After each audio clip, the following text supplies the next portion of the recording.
প্রন্ত বিকালবেলা করিকান্দি ফেরিঘাট আর এই লোকের সমাগম মাসিনগরে উরুস আজকে প্রথম বাতি এর জন্য করিকান্দি ফেরিঘাটে অনেক লোক সমাগম কিছুদিনের ভিতরে ইনশাআল্লাহ আজকে প্রথম বাতি করিকান্দি ফেরিঘাটে এখানে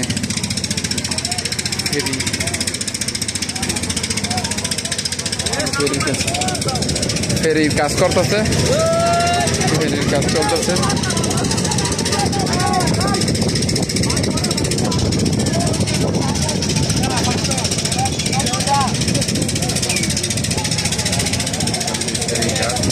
বিকালবেলার দৃশ্য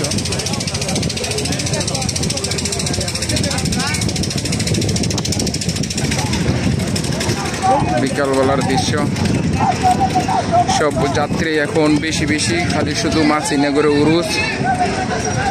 মাসিনগরে উরুচের কারণে কোনো ফেরি এটা বড় হয় নাই গাড়ি এর জন্য ফেরিটি ছাড়া হয় না আর এই ফেরিটি অপেক্ষা করতেছে সবাই বিকালবেলা প্রন্ত বিকালবেলার যে করিকান্দি ফেরি